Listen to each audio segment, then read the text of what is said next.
The KRGS Doors Show, proudly brought to you by KRGS Doors. For all your shopfront roller shutters, roller grills, folding closures and bifold doors, visit www.krgsdoors.com.au. Welcome to the KRGS Doors podcast. I'm your host, Drew Blackman. The aim of our podcast is to talk to cool people with cool stories, whether it be our suppliers, customers, staff, other business owners, or people from different walks of life, and get to know them a bit better. If you're interested in coming on, drop us a line or email, or connect with us via Facebook, and we can have a chat to see what we can do. Today on episode 39 of the 2-year-old KRGS Doors podcast, I'm joined by KRGS Doors Managing Director Clayton Blackman, and we talk to Berto Goodman. From being adopted as a 3-month-old in the Philippines to now a small business owner and boxing trainer at Mittagong Boxing Club, as our motto for this podcast is to talk to cool people with cool stories, Berto is one cool hombre, and his story is even cooler. I'll also let you in on our next episode's guest, but for now, please welcome to the podcast, Mr. Berto Goodman. If this doesn't turn you on, folks, you haven't got a switch! Berto, thank you very much for joining us on the podcast today. What is the Berto Goodman story? Well, I'm Alberto. How I got my name is from an Italian family because I was adopted by an Italian family at 3 months old from the Philippines. And I moved over to Australia, should I say, when I was 3 months old, and moved down to the Southern Highlands. Lived in Mittagong for a good, pretty much when I finished school. And then I went overseas, came back, met my wife, Kate, and we moved up to Sydney for 10 years, decided to return home, have kids, and now I'm here. So Kate's born and bred in the Southern Highlands too, mate? Correct, yes. So she's she was, funny enough, she was actually lived about 2 streets down that I never knew that she actually did. But, yeah. So did you go to school together? No, she went to a place called Barrow High, and I went to Chevalier College. And all the toffs go to Chevelle. Really? Apparently so. Allegedly so. But I'll let you get away with it, mate. I'll let you get away with it. Right? Yeah. That's where we learned to box. I was always the drop kid. Yeah. No, I wasn't that good at education. So I decided to do a bit of boxing myself too. Excellent, mate. Just on you mentioned you were adopted at 3 months old to a family. Yes. So that family was in Australia that adopted you? Yes. So my father, he is Australian and has Hungarian heritage in him. But he met my mum quite a while ago. Anyway, she's Italian and half Brazilian. And basically both those two, the story is they were on holidays. They had no plan to want to adopt me. They ended up meeting up with friends of theirs, and I was in an orphanage that one of their friends had basically started up. And I think back in the day, I'm very vivid with the story, but basically back in the day, there were, in terms of adoption, a lot of the kids were given up to the churches. And in this case, my father's friend basically thought it would be a good idea to start some sort of adoption house where a lot of the kids and babies that were given up would be looked after by sisters and by people that want to look after the kids. And then all of a sudden, how I came across my parents was that my dad had held me while they were talking and being introduced to all the kids and all the people around there. And I stopped crying. And that was a sign for my dad to say, look, listen, maybe I'll take this kid home. You must have made an impression on him then, mate, eh? Possibly. Maybe. So I guess, and it sort of just started from there. I really, to be honest, I don't know in detailed how it kind of became, but I know that I'm very grateful for where I'm at. Yeah. And if it wasn't for them, then I wouldn't be doing what I'm doing. Yeah. So, That's awesome. mate, just going back, you said you were 3 months old when you came to Australia. So where were you before then? Where Philippines. Yeah. So I was in the Philippines. So I was technically born in the provinces of Manila. There was a problem. I can't remember what the name was, but I was in Manila, and then we came back to Australia. So I have an older sister and a younger sister. My older sister's around about 3 years older than me, and we came back to Oz, and then we actually moved around a little bit. So we actually lived in Brazil for a while, for about 2 to 3 years. And my younger sister was born there, and then we came back to Australia, and we basically have been in the Southern Highlands ever since. So starting in Manila, mate, that's probably where the boxing transition came from the Thriller in Manila to now. Everyone's saying that. As soon as they see me, the Thriller in Manila. Okay, I'm going to use that one. Yeah. Now, very mate, cool. you mentioned that you've in the boxing industry. How did you get started in the fight game as such? Yep. So basically, I guess it's a short story. I started late, to be honest. I was always in the boxing. I was never really competing or anything of such, but basically had been around the boxing and trained a little bit here and there, but really started late in terms of the competitive side of it. Around when I was in my early 20s, to be honest. I've only had 6 fights, and I'm pretty proud to just say that I've had that many. But I've been in the industry for a while now, and I was brought into the game more seriously with when I was at PCYC in Woolloomooloo. So I was I basically moved up to Sydney, and I wanted to go to a gym that had boxing, and that was the closest gym that was there at the time. And that sort of caught my eye, and that's how I sort of started the interest of pushing into the game of boxing and the industry of the boxing. And then after that, basically, I ended up doing a corporate fight, which is called Corporate Fighter. And then from there, I basically got a job through them, and I had been introduced to some really amazing people, and even one of my coaches, which is Johnny Lewis. One of the greats. And he one of the greatest humans on the planet, mate. 100%. And ever since then, I've been really good friends with him, and met really amazing people through the industry myself, and learned a lot from everyone. And basically, that's how I became a coach myself. So you mentioned you had 6 fights, which I take my hat off to anyone that gets in the ring. It's a pretty lonely place, I would imagine. They were amateur fights? Yeah. They're all amateur fights. Yep, that's correct. So I've had 5 wins, 1 loss, but not that it's a big thing in terms of the record, but I'm happy for where I'm at. I'm happy for what I've done and achieved in the sport. But I'm even more, I guess I love the coaching side of it more so than actually the competitive side. And that's where I get my thrill. That's where I get my, just my drive to want to teach what I've been taught, and also just see how people grow from the sport.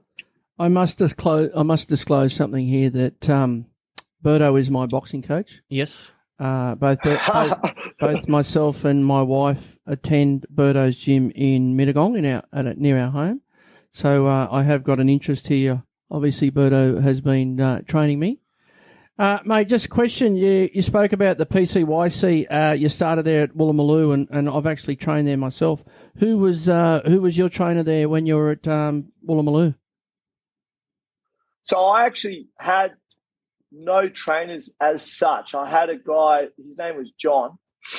To be honest, I didn't even know his last name, but there was John there, and he basically ran some of the serious classes, but I was pretty much there with a group of mates that actually came around. And the only reason why I started there was because I wanted.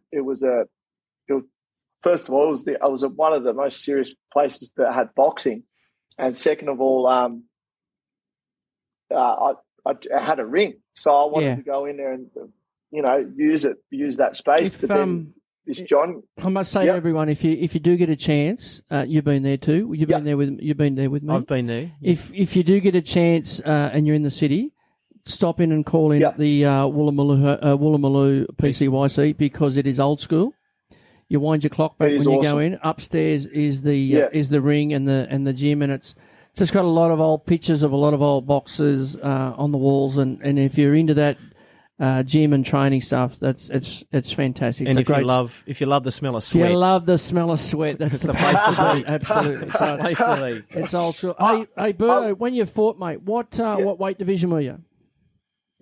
So I was in the welterweight division. Basically, it was a good division to be in, but also it was one of the divisions where you could. They were powerful and they were very fast. So it was kind of a great division to be in, but also a division you kind of had to be on your toes the whole time.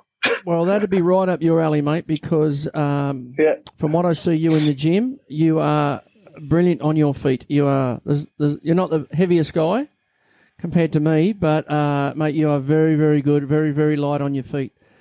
Mate, you spoke about Clayton. Yeah. Thanks, mate. Thanks very much. Appreciate it. I will make sure you won't need to do the vigorous warm-up next time.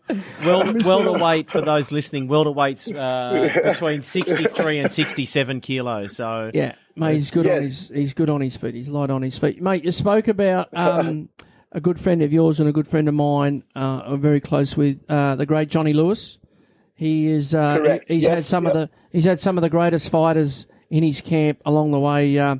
Jeff Fennick, Jeff Harding, Costa Zoo, right along. I mean, he's even got Harry Garside. All of them. Harry Garside at the moment. Garside, so right. He's only there's not too many trainers in the Boxing Hall of Fame, and Johnny is in the Boxing Hall of Fame. He went over to Vegas only a couple of years ago and was awarded the Hall of Fame for his lifetime achievement of his effort in sport. But mate, if you had him as a teacher and as a mentor for your business, you got the right guy.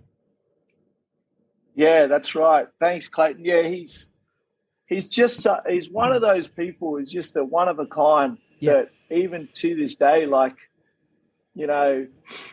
he's met so many people, so many great people, so many other people, up and down. But one thing I love about him is that he remembers your name. 100%, mate. Absolutely remembers you. 100%. He's a one-off like that. Yeah. Very good. And but anyway, he's one reason why I look up to the fella is that Johnny's a very personable guy. Yeah. He's a very humbling guy.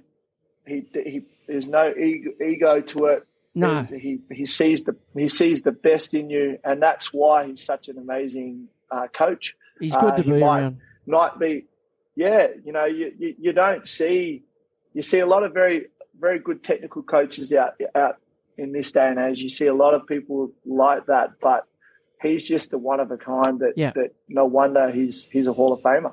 He tells me a story. We're in the car one day driving, and I said to him, Johnny, did you have any fights, mate? And he says, no. He said, I lost my last fight to a porcupine. I said, what do you mean you lost your last fight to a porcupine? He said, yeah, I lost on points.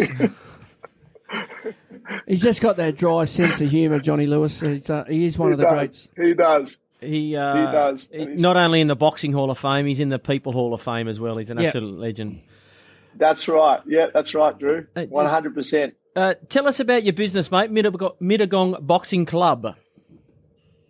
Yeah, so the Mittagong Boxing Club, it's basically a dream that I've always wanted to start. I've wanted to start a dream, and that dream sort of lit up about 5 years ago. what I wanted to do was, because I know there's nothing like this down here. So I ended up thinking, look, I want to try start my own club down here.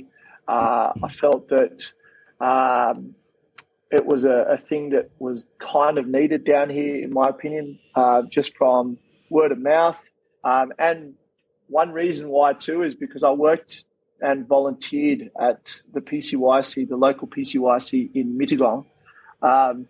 And I thought that it was just a really, I basically volunteered for the last 2 to 3 years here, and I thought that it was one of those things that really, really was needed. And I didn't want to travel up to Sydney as much, and decided to open it up. So I guess the business is, how would you say it? That's basically the meaning of why I wanted to start Mittagong Boxing Club. And it is growing rapidly, mate. Yeah. Oh, well, I'm very surprised, Clayton. I was a little bit nervous at the start, with obviously COVID being COVID, and the unprecedented times that are happening right now, and just how how scary it can be to start a business right now in what you don't know if it's going to go good or not. But I guess I just bit the bullet and realised, why not? Let's have a crack. And, there's always always question marks on any small business, mate, that starts up. But I think you're going the right way, and you can obviously tell it with the numbers that are growing. Or obviously, I'm attending, so I get to see the numbers of classes, and you can see it on social media with the way it's becoming. It's a growing population there. So it's good to see what you're doing there, mate. I'm very humbled by that. You're very humbled. Thank you. When did you start Mittagong Boxing Club, mate? How long ago? To be honest, it's very, very fresh. So the doors have been open for about 5 weeks now. So roughly around 5 weeks. I've been here. We had been ready to go back end of January, but COVID hit, and basically we again on the second wave, and so we basically have been stop start. But basically, the last 5 weeks we've been open doors, and trade's going well. It is. That's tremendous to hear. Mate, so what do you find? So 5 weeks, and even the lead up into thinking, hey, I'm going to start this, I'm really going to go for it. What do you find as the biggest challenges you face? To be honest, Drew, I think the biggest challenges,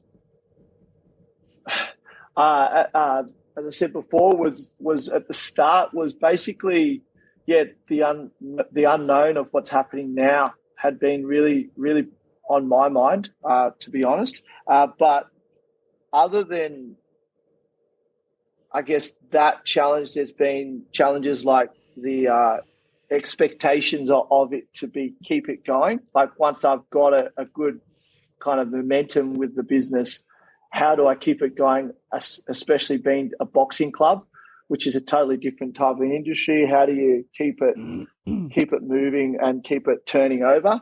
And also, I guess also for myself, like I'm very new to the game in terms of starting up my own business. I guess for anyone that's starting up a new business it's a daunting thing. It's a thing that, are you going, the question, are you going to be successful or are you not going to be successful? What are the things to keep you going? I guess a couple of things there that were behind the scenes. We've got a couple of tricks up our sleeve, Berto, in the future. What we want to try and do a couple of things there, mate, with some matchups down the track. That's the plan of attack, one thing. But also, it was only funny to give you a heads up. So, Leanne and I trained on Tuesday night, and we've probably been going. Yes. We've probably been going now. Probably 5 weeks since day one. I think we were there from. I was one of the originals. OGs. One of the OGs. One of the original gangsters there. You right? are the OG. Yeah. So I've got a plaque ready for you. Up on the wall, Hall of Fame. He's going to name the toilet. But I after. tell you, mate, I've been there going for 5 weeks, a couple of times a week, and every session, and this is something to take your hat off to Berto, every session's been different. There's been no 2 sessions exactly the same, and I've been going now for 5 weeks, and there's no 2 sessions the same. So the variety is there. So the boredom and that type of thing. There's you're not going to get bored. It's not the same in, week out. So the variety. This was only going home the other night. We were talking about it, mate, and saying. So that came from Leanne. So the variety's there, mate. It's good. Well, you know that if it isn't, you just let me know by punching me. At least, just let me know. A couple of times that's crossed my mind. I'll give you he does come in. He does come in on Wednesday, and I asked him how was boxing last night. He said, "Oh, I had to team up with Berto, and he nearly killed me. He nearly killed me." Mate, you know what I do? I do a head count. Because if there's odd numbers. Someone's going on the pads with Berto. You know. You know. When it's an odd number, and the other night we had an odd. No, did we have an odd number? We looked like we were going to have an odd number, and I'm the only bloke there, and I'm going. Fuck! I'm going to be on the pads here with Berto. I could just. Anyway, there was a late comer. Oh, how beautiful! I'm not teaming up with Berto because when you're on with him, mate, it's a workout. I said to Leon, I don't know if it's true. I don't know if I'm getting fitter or it's getting harder, but every time I'm coming away from there, I'm cactus. But that's anyway. good. That's what it's supposed to do. It's good. How many employees you've got there with yourself, Berto? Drew, to be honest, I'm a one-man show at the moment. So at the moment, it's myself that are driving all the classes, driving the cleaning, driving pretty much everything. So the only kind of staff that I have is actually I'm at the front of the business. And then my dear wife, she's doing the socials and the booking system.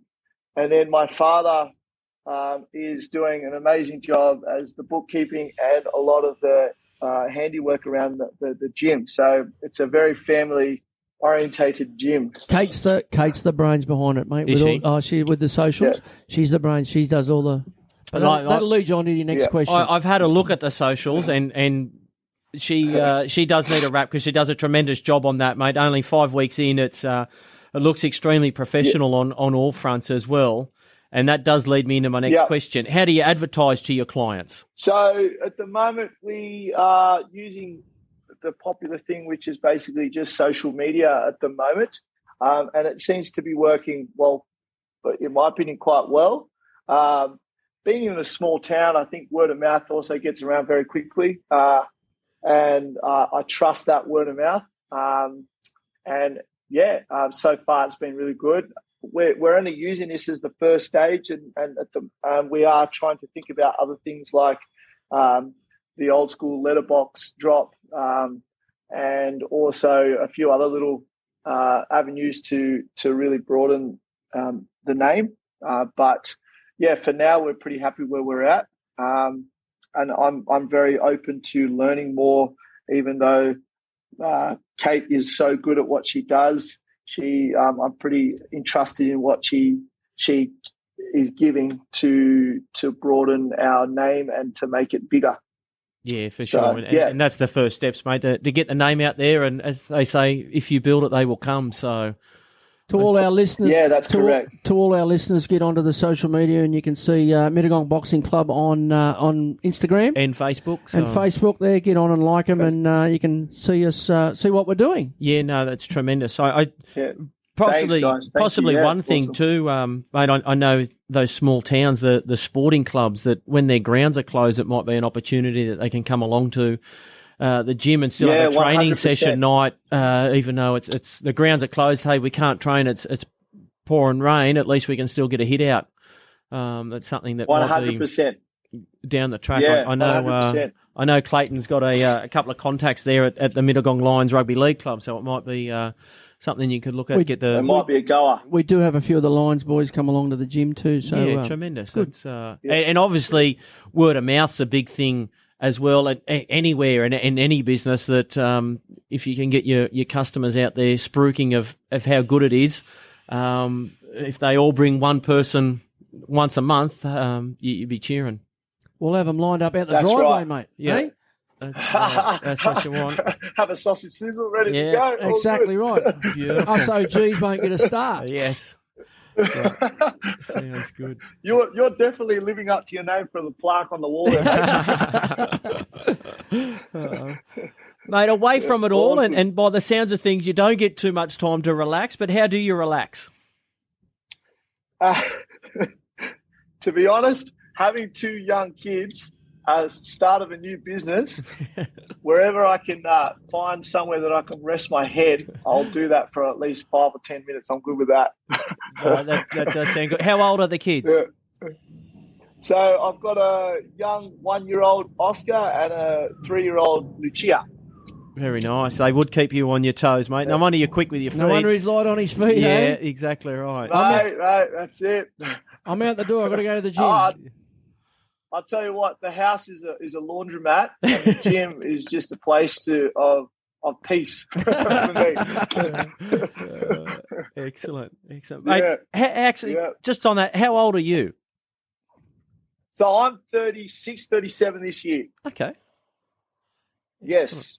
But a lot of people, I guess it's my Asian genetics that I have, but a lot of people think that I'm in my mid to late 20s, which I'm very humbled by, but I don't feel that. I was just going to say, mate, you don't look 36. No, so you could possibly go with the ring name of Berto Babyface Goodman. That's him. Yep. That's the one. I love it.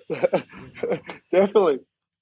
I have a few fight names, but I don't really use those fight names, to be honest. A lot of people just give me fight names that I don't even know what they are. But what's your come out song, mate? What's your ring entrance song? What's your ring entrance song? How Will I Know from Whitney Houston. Really?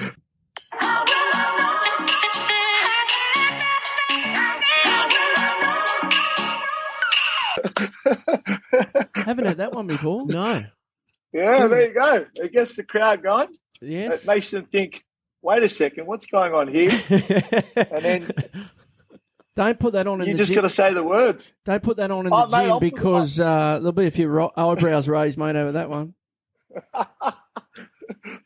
Yep. Well, be prepared. Drewy, if you're in the boxing, mine would be it's actually a song by Roy Jones Jr. and it Can't Be Touched. Oh, this one's a good one. Can't Be Touched. Can't Be Touched. Yeah, I usually listen to that. Oh, that one's a good one. On the way to even Oztag or even refereeing for rugby league, just to get me in the mood. Can't Be Touched. Pumps you up.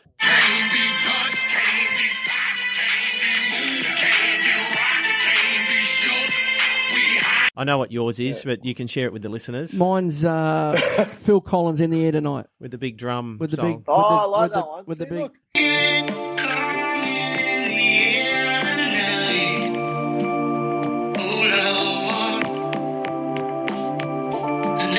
You know, you don't need to have too much malice, you know. Boxing's not all about just being gritty. You can also make it a little bit more softer. Phil Collins, In the Air Tonight. That's the one. Tremendous. That's the one. Yeah, Berto, to finish our podcast, we ask our fast 5 questions, and it's just a rapid fire just to get to know you a little bit better. And what would be your last meal? A chicken schnitzel with peppercorn sauce. Oh, Jesus. That sounds like Clayton straight up. Good.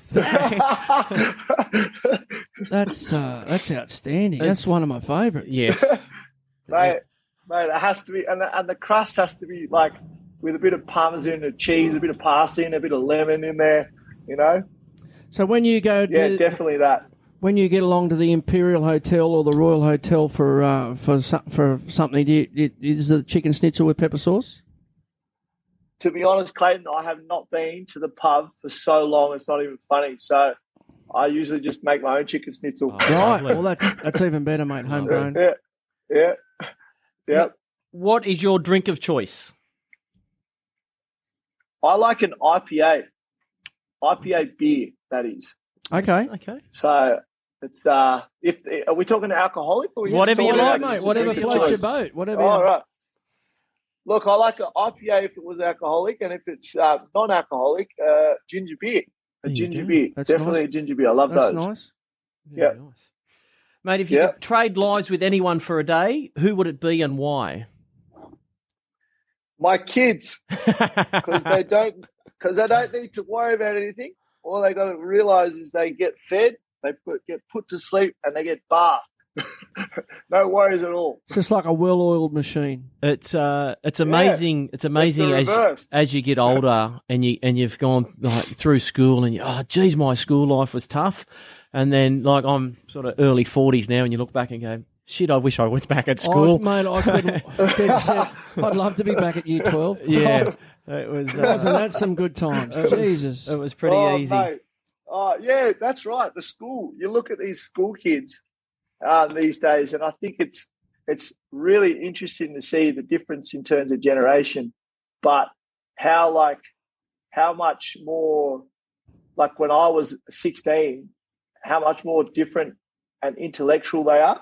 Yes. If that kind of makes sense. Like, It's just how, I don't know if it's because the internet has been such a big, thing for information. But back then, I remember just climbing trees, being a 16-year-old kid, doing whatever.